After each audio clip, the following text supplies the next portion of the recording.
Hi, good afternoon, everyone. So it's a great pleasure today to welcome a dear colleague from CSH, Jules Naudet, for a presentation entitled All of Us Have Closed Ourselves in a Cocoon, Self-Segregation and Representations of Poverty in Delhi Upper-Class Neighborhoods.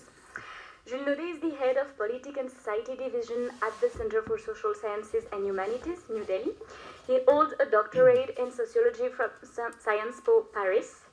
His previous research focused on a comparative analysis of the experience of upward social mobility in France, in India, and in the United States.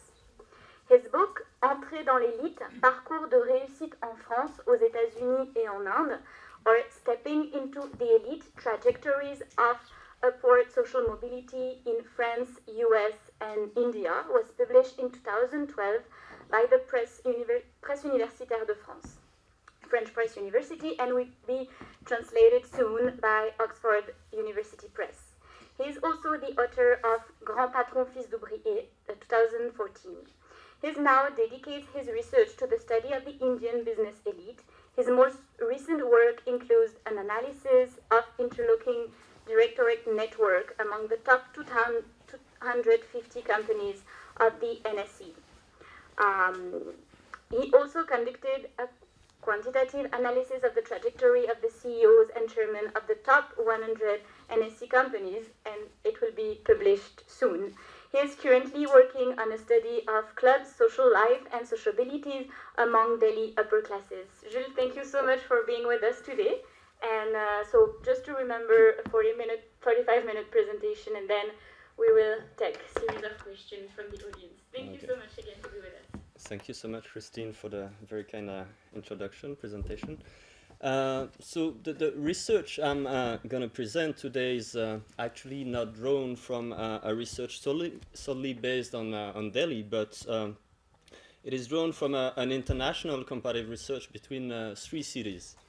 And though I'll mainly be discussing Delhi today, I think it is important to keep that comparative aspect in mind, because the comparative nature of this research clearly structures the kind of material I'm in a position to draw upon today. And I know that for a fact, as Christine just said, in a sense that today I'm involved in a different project that consists in an ethnographic study of the sociability of the Delhi elite. And the kind of material I collected is very different from the one I'm going to present today. So the international comparative research I mentioned is based on a collection of 240 in-depth interviews. 240 in-depth interviews conducted between 2012 and 2014 in Paris, Delhi, and Sao Paulo. And it actually seeks to contribute to the study of urban segregation and interclass relations by focusing on how the upper and upper middle classes who live in the most exclusive neighborhoods of these 3 cities see the poor. And it stands, therefore, at the intersection between urban sociology and the cultural sociology of inequality. 3 main reasons, one could say, motivated us to undertake this project, which, by the way, was funded by the French National Research Agency, the ANR.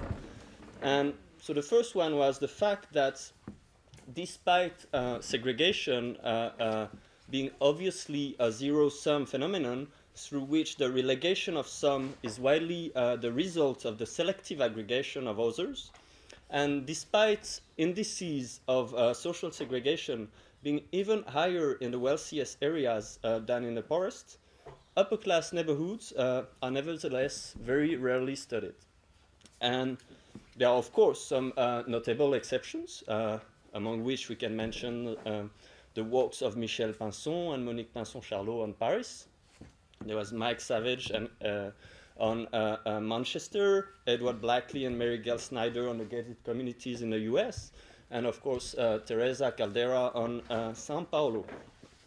But the second reason is that these works, except the 2 latter, focus mainly on the actors' motives fostering taste-based or strategic aggregation, while the push factors, that is, their representation and avoidance of other groups, especially the working classes, are not really analyzed in depth, because generally deemed as obvious. And the third reason is that these studies generally suffer from postulating that for each case, one main master frame, either the concern for personal safety, for local morals, or for cultural distinction, etc., can explain the bulk of the relation of the residents of self-segregated neighborhoods with the poor.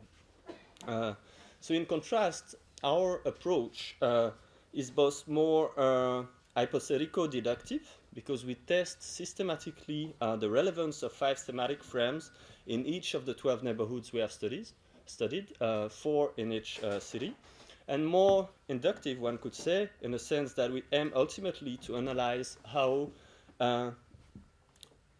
for every of our respondents, these different ways of seeing the poor are articulated and make sense with each other and with local, national, institutional, and ideological context.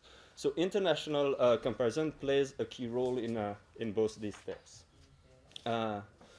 So international comparison is obviously, and I would argue, the most accurate way to identify national specificities, national histories of the structures of the elites, of the forms of domination, of class relations, and of social policies have, there's no doubt, a strong effect on the ways upper classes justify today their dominant social position. And our research project thus formulated the general hypothesis that privileged individuals, when speaking about the disadvantaged, rely on worldviews and mobilize explanations that are strongly related with the characteristics of their country and of the metropolis in which they live, in terms of stratification system, path for upward social mobility, structure of power, etc. But however, we also wanted to test the hypothesis that a small number of issues were, if not universally present, at least very common dimensions structuring the ways the poor are seen. And this is the main reason for which we chose to work on 3 cities situated in very different cultural areas and with separated colonial pasts. So we, of course, lost comparative sharpness in contrast with a comparison between more similar cases, but we gained observational range. And the goal of the analysis was, of course, to understand how these issues were framed, developed through narratives, mobilized to draw symbolic boundaries, and apprehended by repertoires of action, and in a way how each nation makes more readily available to its members specific sets of tools and of justifications. So our first step consisted in trying to assess the local and maybe general relevance of 5 issues defining the perception of poverty. The first is the fear of violence and crime, the idea of the poor as a dangerous social class. So the attempt to keep the poor at a distance could first be explained by the fears for personal safety that this population, often difficult to define, inspires to the wealthier. The fear of being physically or verbally assaulted, of being robbed, of being swindled by con men, etc. And actually, in many cities, both the security and the concern for security of people and properties have never been as high as today, especially among the upper and upper middle classes. Private security employees and devices are ubiquitous, and the quest for protection through self-segregation in gated communities keeps on growing.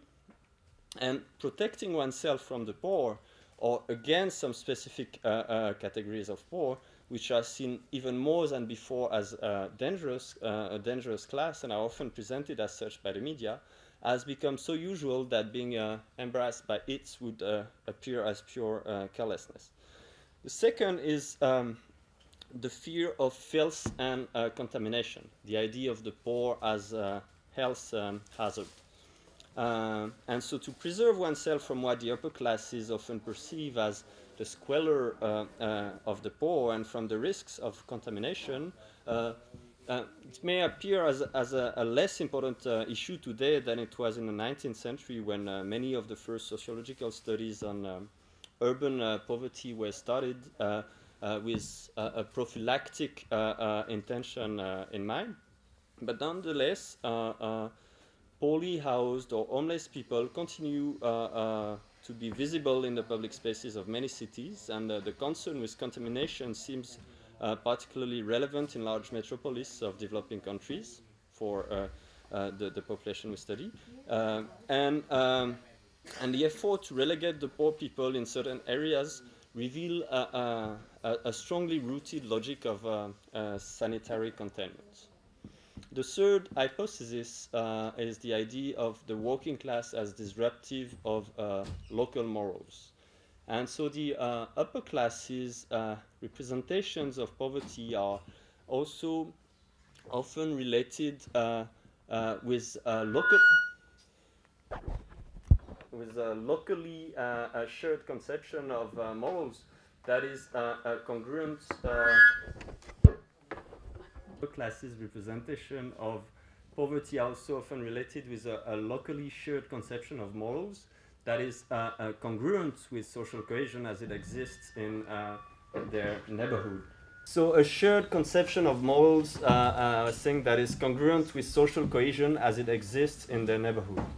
So the residents are attached to a kind of discipline and moral education that they consider as existing only in their own protected environment and in other similar areas. So sometimes being unable to impose widely their own conception of the moral order, they're even more committed in a way to preserving it locally in spite of all the subversive dynamics at work in society. So they would thus consider the neighborhood as one of the last bastions of social peace. So to the perceived deviances of the city, supposedly embodied by the urban poor, they oppose their own sense of order and authority. The fourth hypothesis is the idea of explaining the subaltern position of the poor by radical otherness. Nature, culture, culture of poverty, ethno-racial framing, etc. So there are many common ways to justify an ongoing social order. Some would see it as the product of natural talents or biological inequality, while others would see it as the product of natural talents or biological inequality. Biological inequality. Some others would describe the poor as lacking merits or as lacking drive for upward mobility, or again as the victims of an unfair system fostering social reproduction.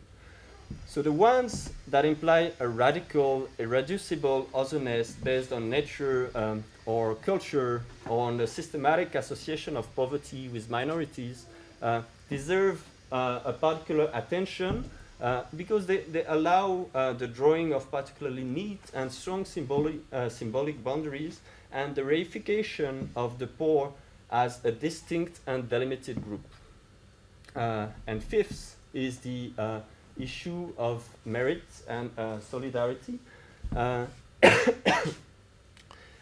with this idea that the perception of the poor by the upper classes is also directly shaped by the conceptions of respectively merit and solidarity, and by the way they combine them concerning what they think should or should not be done to address socioeconomic disadvantage.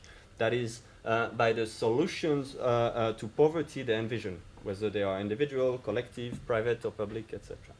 So for the supporters of the solidaristic approach, which in France, for example, was quite popular since the end of the 19th century, the responsibility for poverty is first and foremost social and collective. And they indeed consider essential to identify its social causes and to overcome or mitigate them. And such efforts are seen as necessary to achieve social progress. But today, however, solidarism faces much opposition, and the growing hegemony of the meritocracy ideology and the castigation of the beneficiaries of welfare schemes contribute to undermine its foundations. So the normalization and mediatization of the welfare queen rhetoric nourishes a general suspicion towards public aid recipients and leads to attempts to make them more individually responsible according to a neoliberal and market fundamentalist vision that everywhere in the world tends to increasingly challenge the practices of solidarity. So in this research, like in all comparative ones, a first preliminary comparison was necessary to ascertain some similarities and to determine what exactly could and should be compared across the three cities we were investigating.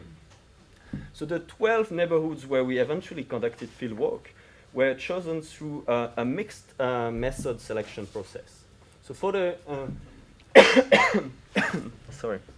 the cases of Paris and Sao Paulo, we heavily drew upon the quantitative mappings of urban segregation done by Edmond Pretzey and Adalberto Cardozo that allowed us to identify the most socially selective residential areas in each metropolis.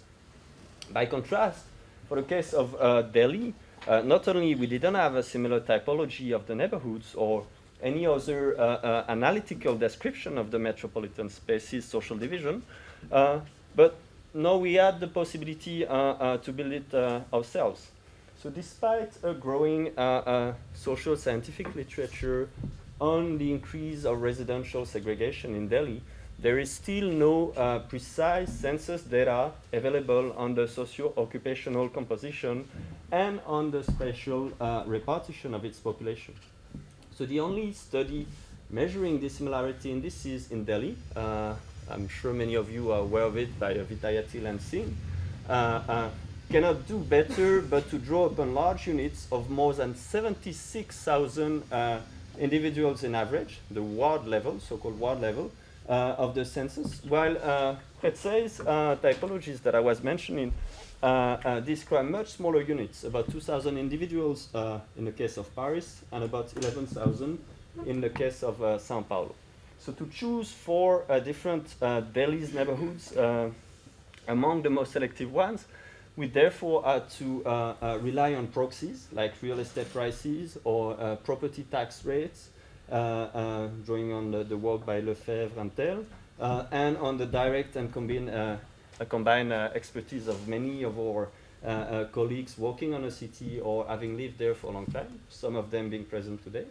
And we also conducted together as, with the other members of the team, like we did in the two other cities, several exploratory visits in all the neighborhoods we selected in the end, as well as in many others we hesitated upon and eventually decided not to return. So in Paris, we focused our research on two arrondissements, the 16th and the 5th. The 16th is known as one of French high society's favorite places of residence, comparable to New York's Upper East Side or London's Kensington and Chelsea, and to such an extent that the phrase, I mean, le 16e, has been associated with great wealth in French popular culture. The 5th arrondissement, that you can see here on the picture, is also associated with extreme wealth, but also with the Quartier Latin, and hence is often regarded as the center of French cultural and intellectual life. We then looked at two wealthy suburbs, Ville d'Avray, which is a quiet and residential town in the western suburbs of Paris, located about 12 kilometers from the center of Paris, and Le Vésinet, also west of Paris, one of the wealthiest suburbs, known for its wooded avenues and mansions and lakes, as you can see on the picture. In Sao Paulo, we selected 4 neighborhoods. The first one was Jardins, the heart of the Paulista elite, with a mix of condominiums and mansions. It would be, in a way, the equivalent of the 16th or the 7th arrondissement in Paris. Morumbi, which is a residential area characterized by the fact it is surrounded by one of the biggest favelas of the city. Sorry? The only favela. And Morumbi is really, the Jardins is not surrounded by any favela. It's really in the center. But Morumbi, you have the rich condominiums and the villas just next to the biggest favela of the city. And I'm sure many of you have seen this very famous picture. It's actually in Morumbi. We have also Hygienopolis, which is at the border of the historical center and of the exclusive territories of the bourgeoisie. I don't have any pictures here. And Alphaville, the archetype of the gated community, which was somehow made famous among specialists of urban studies by Teresa Caldera's book, City of Walls. So in Delhi, we selected 4 neighborhoods. I'm sure you're familiar with all of them, but that's a few words nonetheless. The first one is which is here on the picture. Sundarnagar, in the heart of Lutyens Delhi, in the NDM part of Delhi, and constructed after independence. It houses and the houses there, I mean, as you know, are worth several millions of euros, and it is one of the hearts of the Delhi bourgeoisie, mainly populated by what can be referred to as old money, and properties there are generally inherited along with the family business, and the golf club and other clubs such as the IIC, IHC, Gymkhana, etc. Are quite close, and many residents there are members of at least one of these. Then we have Chatarpur Farms, which is an area composed of big private mansions that was developed in the late 70s upon former agricultural land.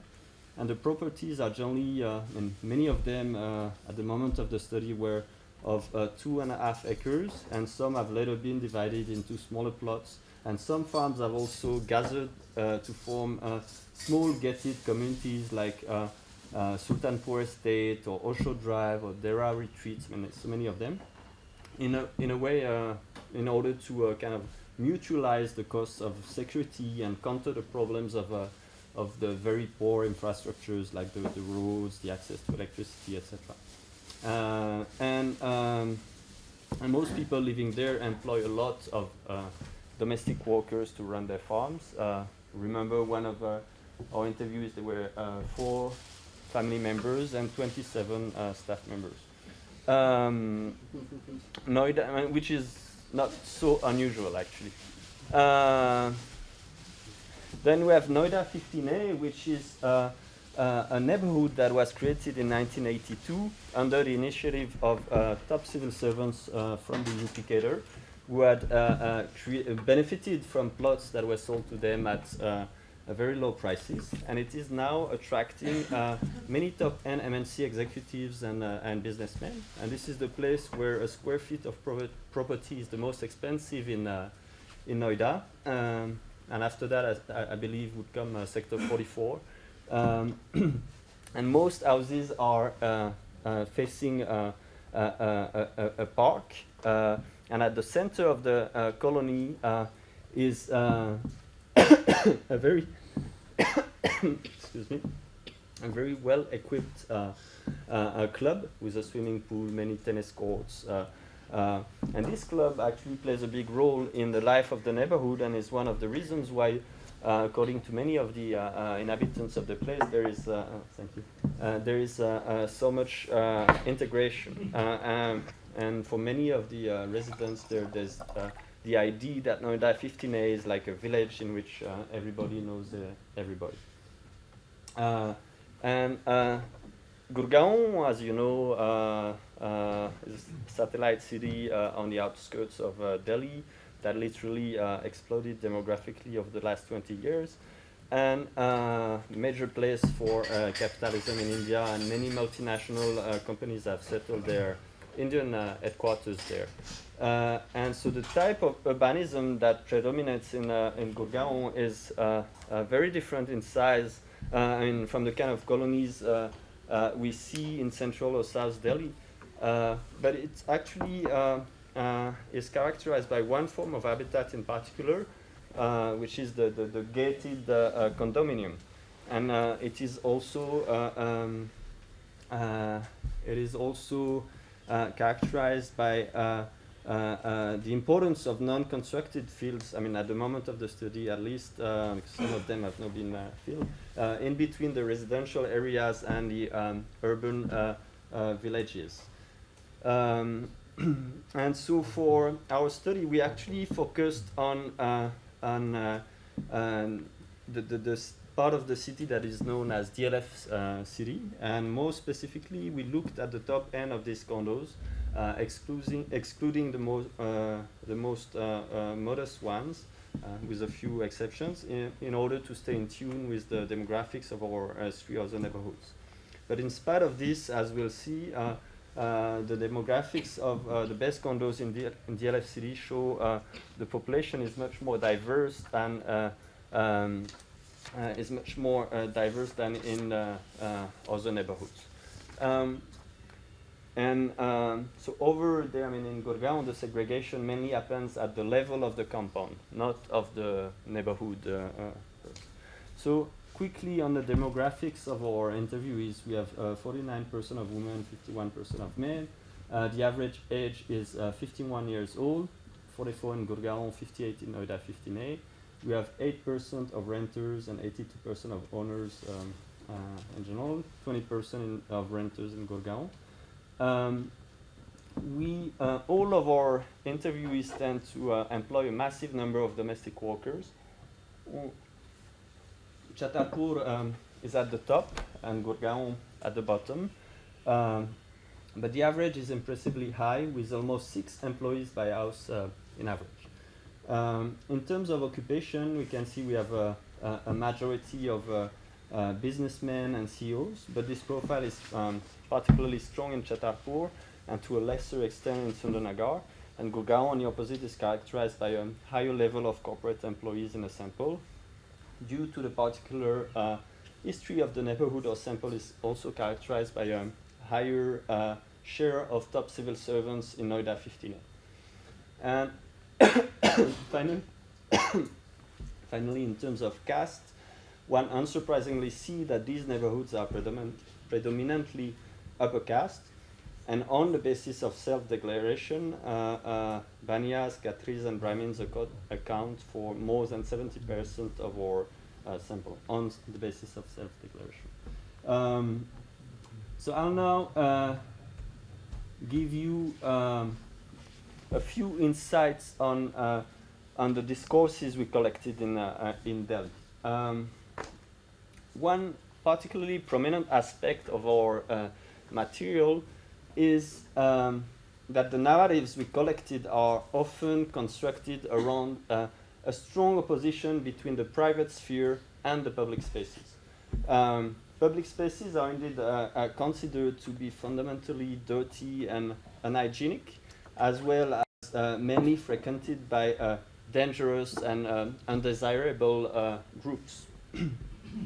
And they do, and the people who interviews do have the feeling of being besieged by filth and danger, and that they have to deal with these problems as soon as, and it was a very recurrent expression in the interviews, as soon as they step out of their home place. So let me give you the example of what Anjali told me.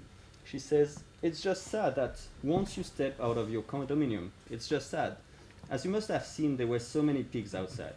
There are pigs and they're straight up, she lives in Gurgaon, and there is dirt. you know, there is open gutters. That worries me because, you know, they're just there. There could be diseases.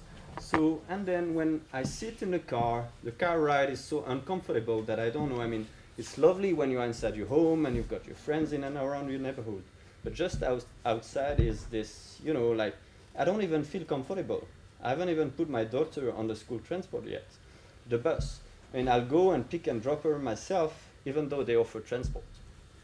So this opposition between the private and the public spaces is one particularly recurrent incarnation of a vision of the city that is structured by a multi-level set of social spatial binaries opposing places of comfort to places that should be absolutely avoided. And these binaries distinguish between the inside and the outside of the house, but also between the order of the neighborhood and the chaos of the surrounding area.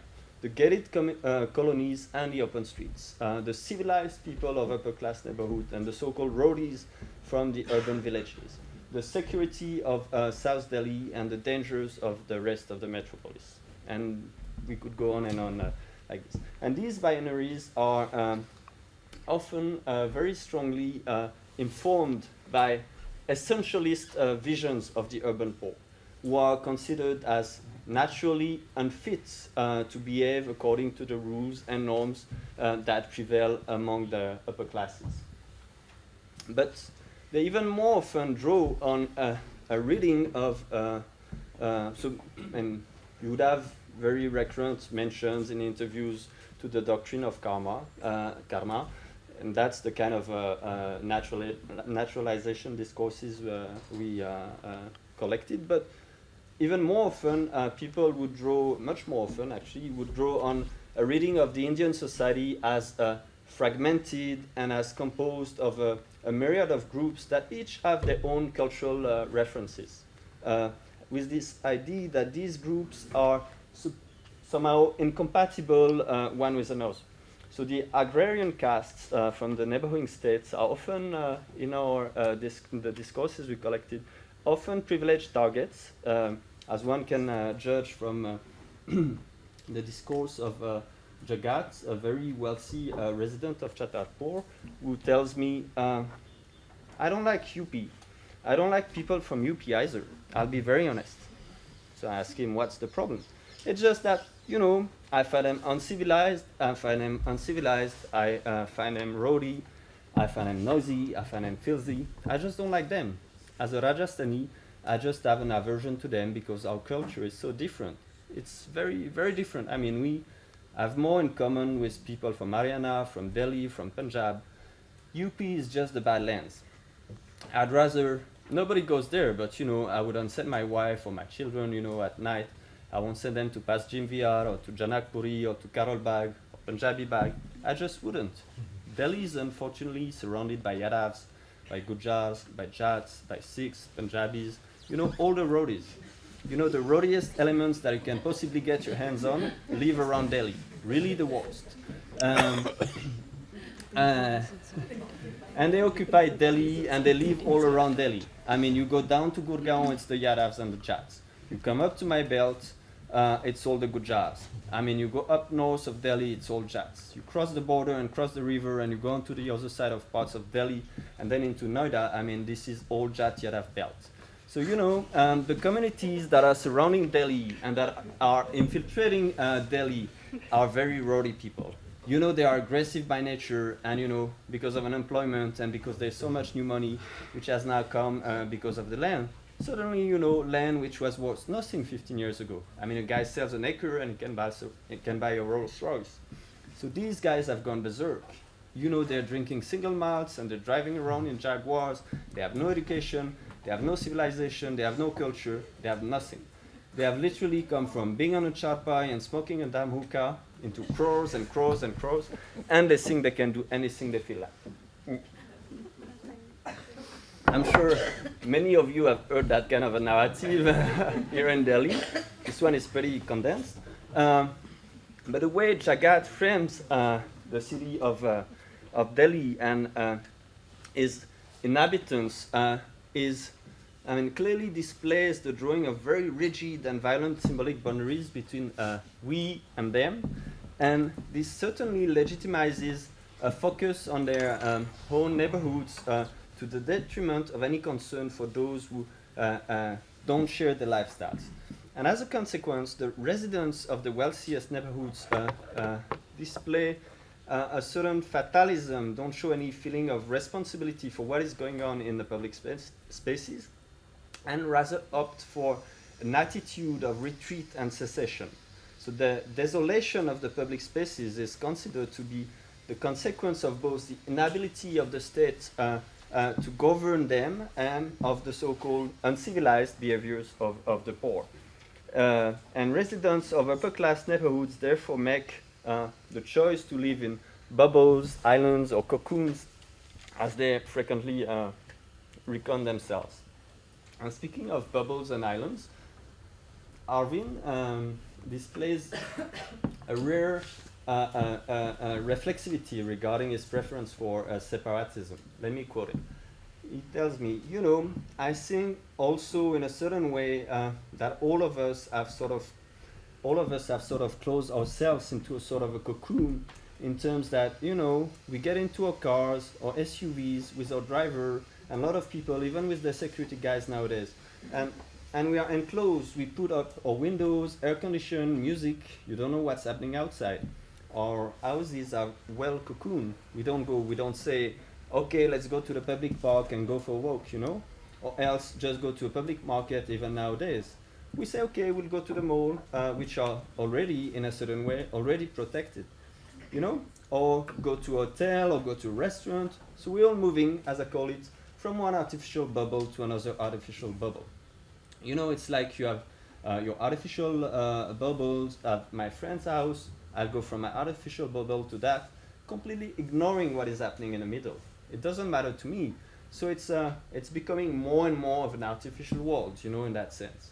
So I think we ignore the security threat which a normal person faces, who has to go in a bus, who has to go in a metro, who has to walk to the nearest shop, who has to walk back with his things. And so it is nonetheless to be noted that many interviewees deploy an immense energy at making their bubbles, in the sense of their whole neighborhood and all the other areas they frequent, places where the conception of the mall order prevails.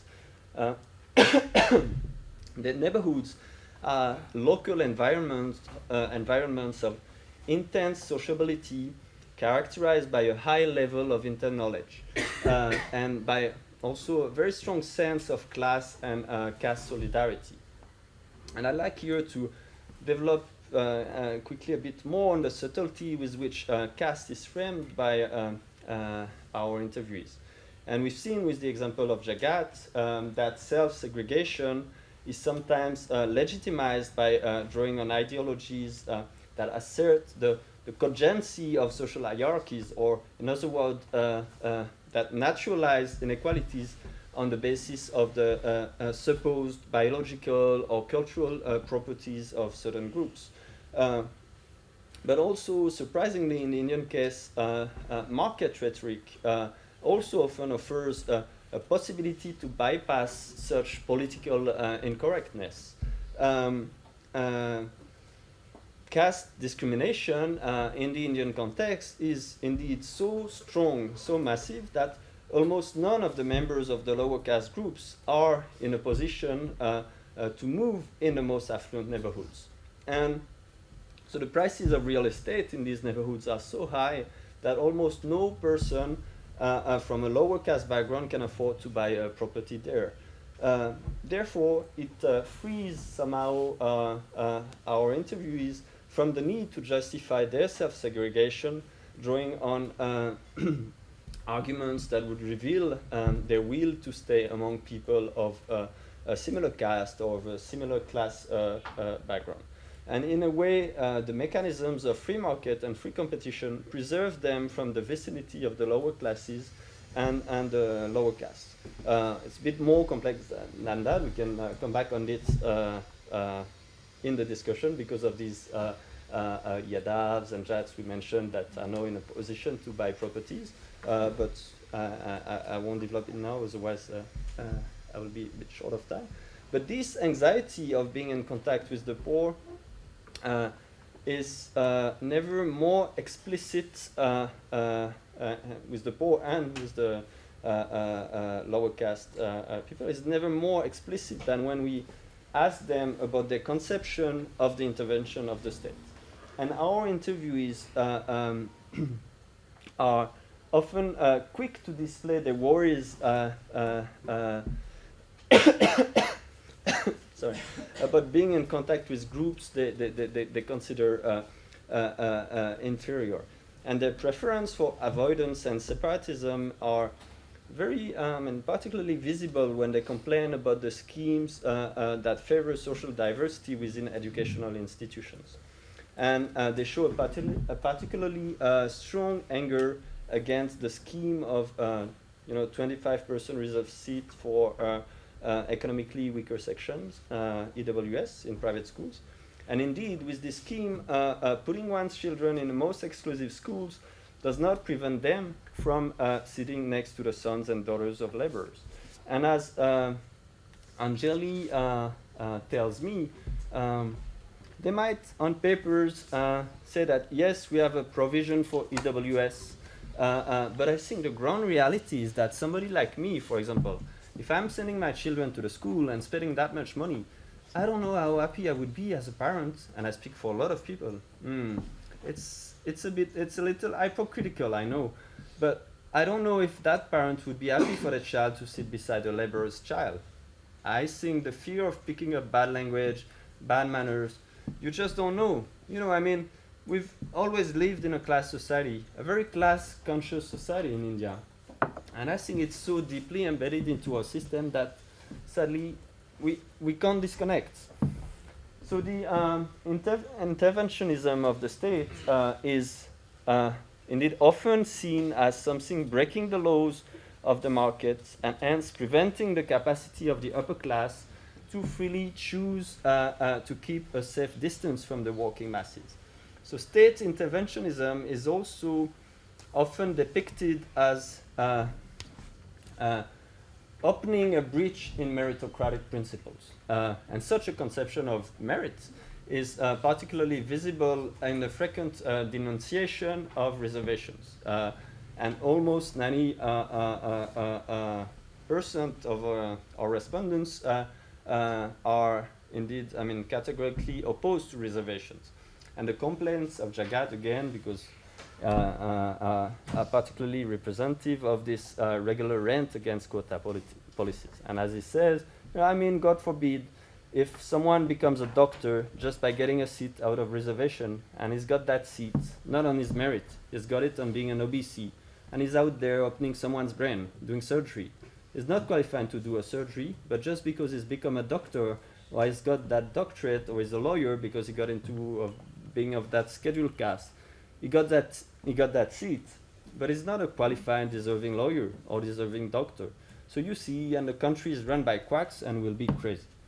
So these denunciations reveal the extent to which the free choice argument often conceals an effort to naturalize the inequality of social groups.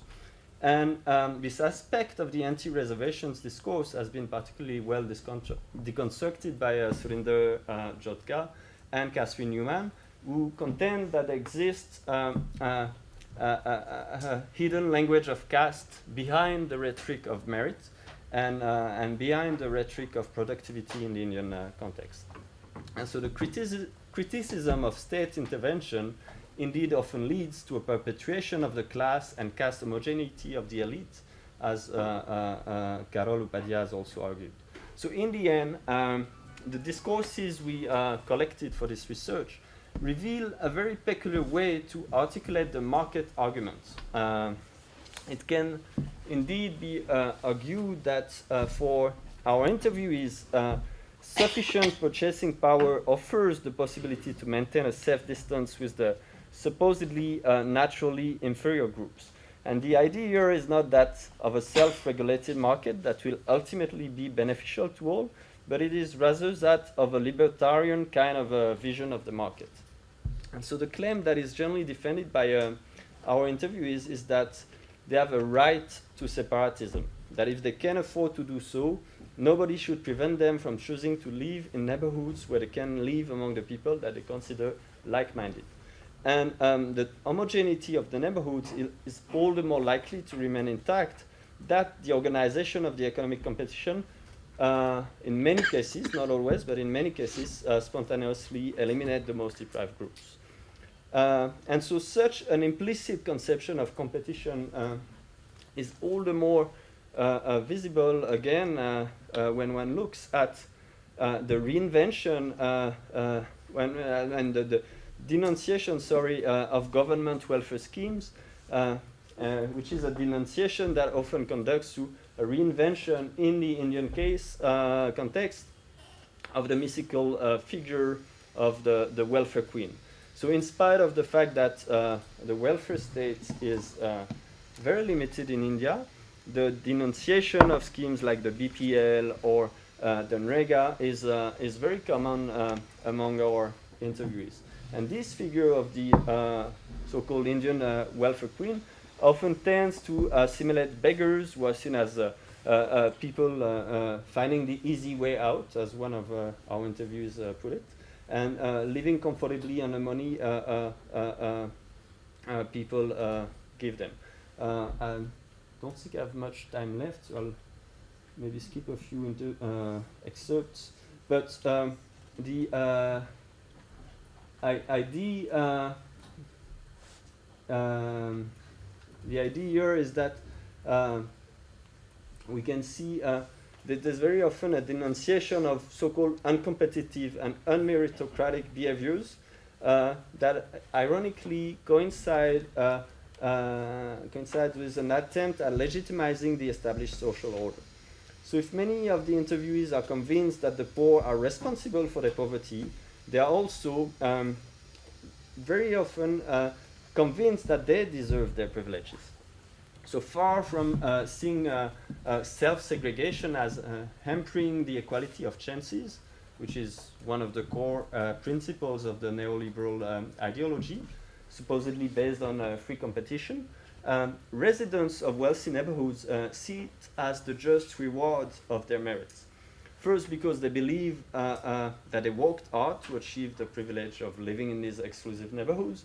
And second, because they believe that the wealth they possess or create will ultimately trickle down, drop by drop, rupee by rupee, on the poorest. And Kuldeep, who lives in Chhatarpur, expresses this view very clearly. He tells me, rich people make money. You know, it does go down. It does. People say, no, it doesn't, but it does, because they start employing more people. They need a driver, they need a cook, they want a gardener, they want lifestyle, they want a watchman, and they start some business. They have some more work people, they want secretary. So somehow, when they all leave, things start taking shapes. It does trickle down, and that's why things get better. That's why the poor people are less poor now. Nobody dies of hunger anymore. I believe that if I create wealth, if I create jobs, I'm doing for my country. It's the best way. So I've created huge number of jobs, and a lot of wealth, and many people I employ. Many people. Directly, 3,000 I've employed. Directly. Indirectly, more than 10,000. So therefore, I know I'm doing, and I give a lot of tax, huge tax. I pay big time, not small. So here again, we see that a traditional market-oriented argument also leads to a justification of inequalities. And it is particularly interesting to note that while mobilizing the trickle-down argument, Kuldeep first refers to the persons he employs at home and not through his company, even though he employs many through his company. And so it is to be remarked that in Delhi and in India in general, which is a country marked by a hegemonic culture of servitude, to use Rakare's expression, the trickle-down argument is often tightly linked to the paternalist repertoire. And residents of upper-class neighborhoods generally consider that the fact a part of their wealth goes to employ domestic helps constitutes a contribution to society. And this dimension is particularly visible in the discourse of Jean, who lives in a farmhouse in Chatarpur. And as she says, I have 3 gardeners who maintain my tennis court, who maintain my pool. I have taught them everything, but they came to me as laborers to help me build a house. So from that, I moved them into permanent residence, and they've been with me since. So anything that happens in their life is related to me. Anything that big that happens for them, if they're stuck for anything, I know I would be the first to know, and I would be the first to reach out to them. Their security, everything is dependent on me. So it clearly stems here from her words that she considered that her money protects her gardeners, and that in her own way she contributes to the upliftment of the poorest sections of society. And for another of our interviewees, the extreme wealth of a few is indeed an absolute necessity to alleviate poverty. And as it says, you have to recognize that, for 100 people to be lifted out of poverty line, you've got to have a few billionaires. So you might grunge a Mukesh Ambani's house, but hey, he's creating wealth for the country. So I think there has to be an acceptance that, as long as economic engines keep cranking, poverty alleviation happens. So to conclude, one could say that this quick look at the way residents of upper-class neighborhoods in Delhi see the poor clearly reveals some ambivalences. So their discourses indeed often reveal a permanent oscillation between a market-driven rhetoric and an attempt at naturalizing the poverty of the poor. And the question of the choice of the neighborhood is generally framed drawing upon merits and market repertoires, while the drawing of symbolic boundaries separating like-minded people from others is generally based on discourses that tend to depict them as naturally inferior. And so these results in discourses insisting on a preference towards homophilia, I mean the love of the same. That is a preference towards living among one's caste and class peers. And in the end, all their attempts at drawing on both the ideology of merits and on the tenets of neoliberalism participate to the same effort to justify self-segregation.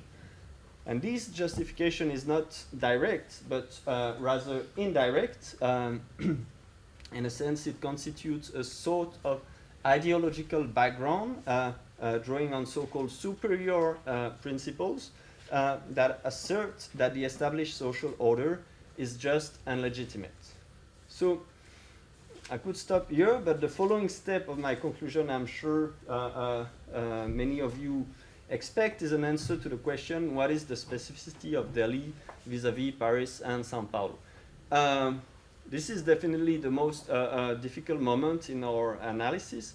So I'm going to be extra careful here and give you just a few leads, as this is actually still the object of very intense discussion among our team.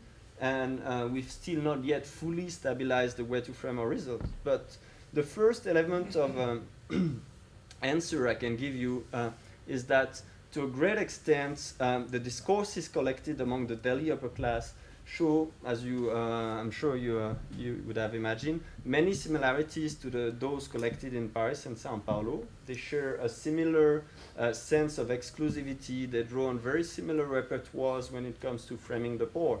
And in all 3 cities, we observe a systematic use of narratives constructed around 3 layers of discourses. One consisting in the assertion of a certain conception of the moral order at the level of the neighborhood that conception of the moral order that should prevail in their neighborhood. Second one consisting in the expression of disgust and fear of the poor, that is on the basis of security, notions of security and hygiene. And a last one consisting in rationalizing and justifying the unequal social order of the city and of the society at large. When it comes to the specificities between cities, one can first observe a strong difference between Paris on the one side and Delhi and Sao Paulo on the other. In Paris, the upper classes seem to have managed to impose their norms to the way the city is regulated, while in Delhi and Sao Paulo, the rich have rather developed a way of life constructed around cessation and retreat, marked by the choice of living in highly protected, privatized, and gated areas. In contrast, the Parisian elites do not avoid public spaces that much. They make sure they actually they rather develop a tremendous and sophisticated effort to keep control over these spaces and to make sure they're not taken over by the poor. And basically, to a large extent, the public spaces of Paris are governed by the norms that prevail in upper-class neighborhoods. On the other side, the inhabitants of Delhi and Sao Paulo upper-class neighborhoods share many similarities in that they both express a very strong desire to see their city completely rid of the poor. And this goes along with a different relationship to the poor. As we mentioned, in both cases, their lifestyle relies heavily on the presence of a numerous service class. And this implies that a fraction of the poor cannot be expelled from their spaces of residence, and they must need to handle them in a different way, generally drawing, as we saw, upon a very paternalistic approach, coupled with a tight surveillance and control of their movements, and often also of their bodies.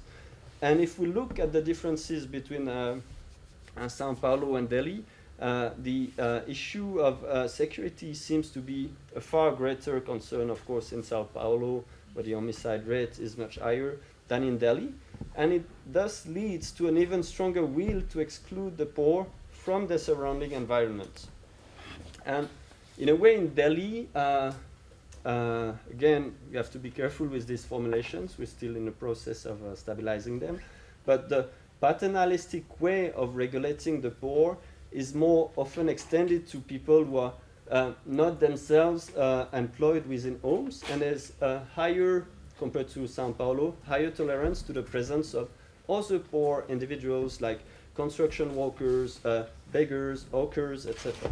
And in Sao Paulo, the suspicion is much higher actually, and many respondents and tell us that they don't even know most of the neighbors, and some even confess to feeling isolated in their own neighborhood, and favoring a more, in many cases, a more family-centered kind of sociability. So the discourses of our daily interviews somehow reveal a more nuanced and graduated transition from the private sphere to public spaces than in Sao Paulo, even though compared to Paris, it's a different story. So I guess I should stop on this remark. I thank you for your attention and apologize for it has been a bit long. I'm ready to answer your questions.